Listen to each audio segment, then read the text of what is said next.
Kani kedai ke Batisi TV, bat pidang pet ya ke kubur baman kasni, belawan rashapi da ke rupa, ringkat bat ke Orange Nissan, lom sokpo near Fire Brigade Ground, Shillong. New Nissan Kicks. Bookings open now. Ki artli ki kunhon hapok ka jingalam jong National People's Party, bat ka United Democratic Party, hakajan met sautarik uleber arjar khat khandai, kila ikunduk lang, bat hadien ka jinga tai ka pasani ba, kila shim ya karai, dakawai ka sur, dakawai ka jingmut, bantau ya ka Executive Committee hapok ka Khasi Hills Autonomous District Council, ya ka balajer ka United Democratic Alliance. Kaban lamkmat daw ba Tenuel Dikhar kumu Chief Executive Member. Habaya keren bat kilat patai kubor hagatay ke janmiet uba Tenuel Dikhar kumu nong lamkmat laniu CEM ulapan pau bakini ki arkon hon kini trailang ban ai ke jingshakri ke bajanai bat ki kermen ru bagani ke isi kan ne habarok ki san snempura ya kakam chairman lapan khamti hau ba pensngai lang NCM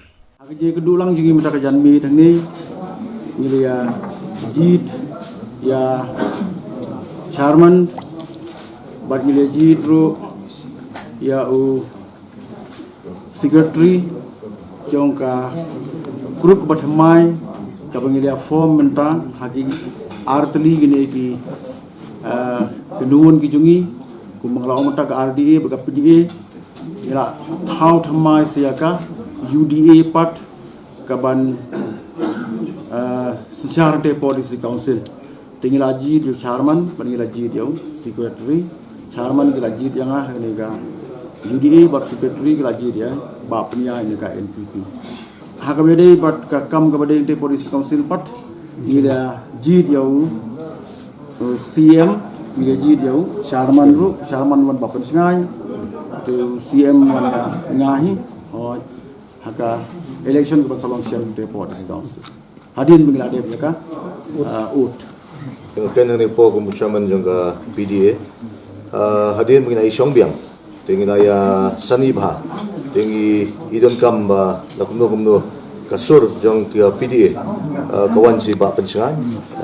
NCM jadi nama kata saya sim yang negara ban indah bi kamu chairman angte apoga district council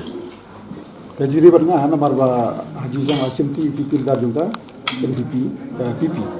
ini nomor minta kami nyala apan file kumu chairman ngatai negara ini saya show naga NPP ini saya open kembali Pak Jipul lah saya kumu PP leader